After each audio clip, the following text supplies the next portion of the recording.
Hi friends, today we will learn class 7 science chapter 8 reproduction in plants. This is part 2. So let's start. Spore formation.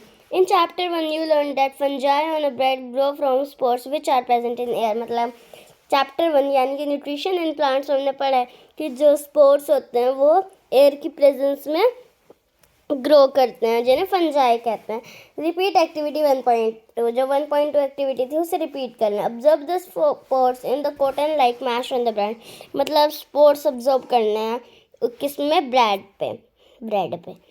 When spores are released, they keep floating in the air as they are very light. They can cover long distance. मतलब जब जो spores होते हैं वो release होते हैं वो हवा में तैरते रहते हैं क्योंकि वो बहुत हल्के होते हैं और वो बहुत ज़्यादा डिस्टेंस कवर कर सकते हैं. Spores are asexual reproductive bodies. जो स्पोर्स होते हैं वो एसेक्सुअल होते हैं.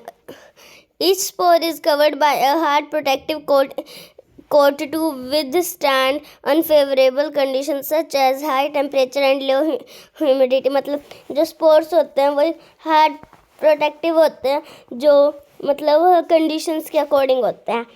So they can survive for a long time. ये बहुत टाइम तक जिंदा रह सकते हैं. Under favourable conditions a spore germinates and develops into new individual. मतलब स्पोर्स होते हैं वो न्यू इंडिविजुअल में डेवलप होते रहते हैं. Plants such as moss and ferns are reproduced by the spores. जो प्लांट्स होते हैं जैसे कि मोस एंड फर्न्स वो स्पोर्स की हेल्प से रिप्रोड्यूस होते हैं. Sexual reproduction. You have learned earlier the structure of a flower. मतलब हमने फ्लावर का स्ट्रक्चर पहले ही पढ़ लिया. You know that the flower are the reproductive part of the plant. मतलब आपको ये पता है कि जो फ्लावर है वो एक रिप्रोडक्टिव पार्ट है प्लांट का. Stamen are male reproductive part and pistil is female reproductive part. मतलब जो स्टेमिन्स होते हैं वो मेल रिप्रोडक्टिव पार्ट होते हैं और जो पिस्टिल होते हैं वो फीमेल रिप्रोडक्टिव पार्ट. अब है activity 8.4. Take a custard China rose petunia flower and separate its reproductive parts. Study the various parts of stamen and pistil. मतलब एक वो लेना है हमें ये चाइना रोज और उसका जो क्या अलग करना है reproductive part, for example pistil और स्टेमिन, और हमें उसको स्टडी करना है. Flower which contain either only pistil और only stamen are unisexual flower. मतलब जिनमें चाहे तो पिस्टिल होता है और चाहे स्टेमिन होता है उन्हें यूनिसेक्सुअल फ्लावर कहते हैं. Flower which contain both stamens and pistils are called bisexual flower. मतलब जो प्लांट्स जिनमें दोनों होते हैं स्टेमिन भी पिस्टिल भी उन्हें कहते हैं bisexual flower. Corn papaya and cucumber produce unisexual flower. जो कॉर्न पपाया होते हैं उनमें यूनिसेक्सुअल फ्लावर होते हैं और वेयर मस्टर्ड रोज पेटोनिया और China rose has both male and female unisexual flowers may be present in the same or in different plants. मतलब ये हो सकता है कि यूनिसेक्सुअल में होता है कि वो सेम और डिफरेंट में हो सकते हैं लेकिन एक ही होते हैं वो सब में. Could you identify the anther and the filament of स्टेमन. क्या आप एंथर या फिलामेंट बता सकते हो? तो ये होता है, ये जो ऊपर होता है ना इस नोड के, ये होता है एंथर और ये जो नीचे वाला पार्ट होता है इसे कहते हैं filament. Could you identify anther contains pollen grain which produce male gametes. मतलब एंथर में पोलन ग्रेन्स होते हैं जिससे मेल गैमेट प्रोड्यूस होता है. A pistil contains of stigma style and ovary contains one और more ovules. The female gametes और the egg is formed in an ovule. मतलब एक पिस्टिल में स्टिग्मा स्टाइल और ओवरी होता है और ओवरी के अंदर बहुत सारे ओव्यूल्स होते हैं जिनमें फीमेल गैमेट या एग प्रोड्यूस होता है. In sexual reproduction a male and a female gamete fuse to form a zygote. मतलब जो सेक्सुअल रिप्रोडक्शन में मेल और फीमेल गैमेट फ्यूज हो जाते हैं और वो एक जाइगोट फॉर्म करते हैं. Pollination. Generally, pollen grains has a through protective coat which prevents them from drying up. Since pollen grains are light, they can be carried by wind or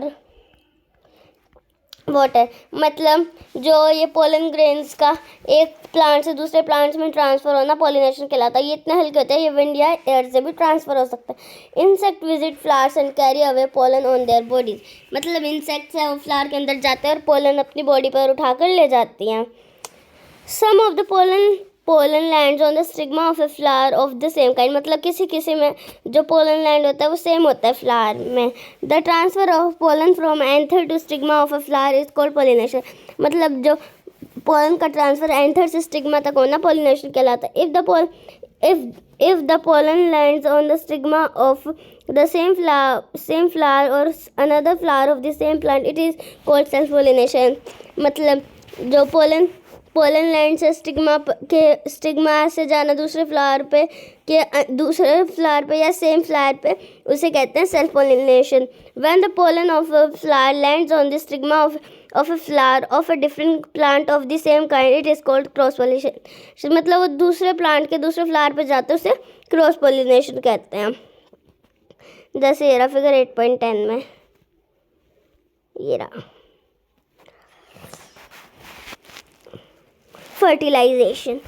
The cell which results after fusion of the gametes is called a zygote. मतलब जो cells का fusion होता है उससे जो gametes form होता है उससे zygote कहते हैं.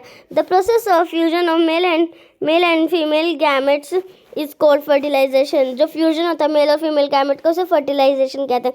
The zygote develops into an embryo. मतलब जो zygote होता है वो एक embryo में develop होता है. Fruit and seed formation. After fertilization, the ovary grows into a fruit and other parts of the flower fall off.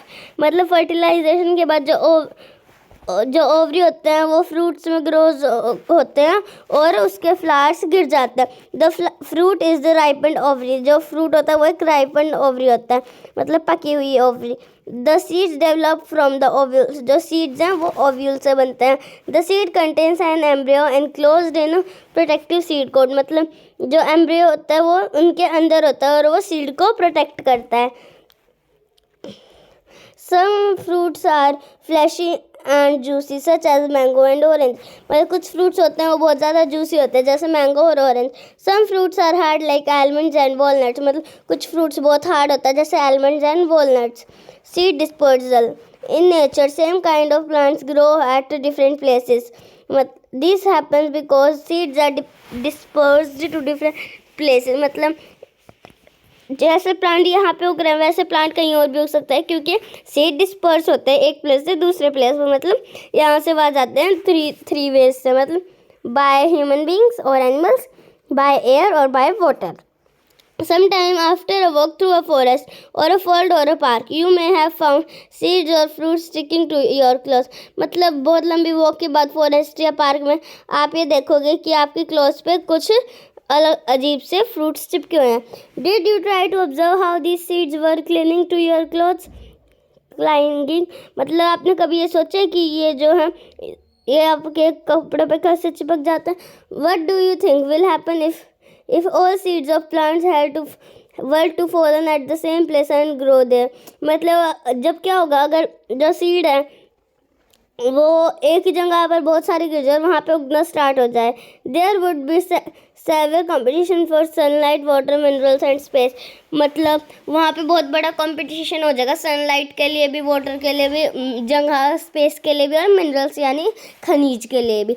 As a result the seeds would not grow into healthy plant. मतलब और जो वो seeds हैं वो एक healthy plant में grow नहीं होंगे.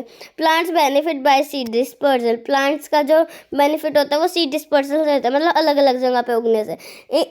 It prevents competition between the plant and its own seedling for sunlight, water and मतलब ये कंपटीशन नहीं करते और सबको अच्छे से न्यूट्रिएंट्स मिलते हैं. It also enables the plants to invade new habitats for wider distribution. मतलब ये जो प्लांट्स हैं ये न्यू हैबिटेट भी डिस्ट्रीब्यूट करते हैं, डिस्ट्रीब्यूशन में हेल्प करता है. Seeds and fruits of plants are carried away by wind, water and animals. मतलब जो सीड्स और फ्रूट्स होते हैं वो विंड, वाटर और एनिमल्स के थ्रू कैरी होते हैं. Winged seeds such as those of drumsticks and maple, light seeds of grasses or hairy seeds of oak and hairy fruit of sunflower get blown off with wind to far away places. मतलब इस type के जो plants होते हैं वो खुद से उड़ के चले जाते हैं दूर दूर. Some seeds are dispersed by water. These fruits or seeds usually develop floating ability in the form of spongy or fibrous outer coat as in coconut. मतलब जो ये फ्लावर्स कुछ प्लांट्स होते हैं वो डिस्पर्स किससे हो जाते हैं, वाटर के थ्रू, और ये थोड़े थोड़े स्पॉन्जी से होते हैं और इनकी फाइब्रस आउटर कोट होती है जो जैसे कि कोकोनट में होती है. Some seeds are dispersed by animals, specially spiny seeds with hooks which get attached to the bodies of animals and are carried to distance places. Example are xanthium and urena. मतलब कुछ होते हैं जो animals की body से चिपक कर कहीं बहुत दूर चले जाते हैं, जैसे ज़ैंथियम एंड यूरेना. ये रहे उसके एग्जाम्पल्स. ये रहा ज़ैंथियम. Some seeds are dispersed when the fruit bursts and sudden jerks. मतलब और कुछ सीड्स ऐसे डिस्पर्स होते हैं जैसे जो फ्रूट होता है वो बर्स्ट हो जाता है खुद और उसके सीड्स दूर दूर तक फैल जाता है. The seeds are scattered far from the parent plant. जो सीड होती है वो बहुत दूर तक चली जाती है पेरेंट प्लांट से. These happen in the case of castor and balsam. ये कैस्टर या बाल्सम में होते हैं. So our chapter is completed. So if you like this video, please like it, share it, comment it, and don't forget to subscribe it. Bye friends.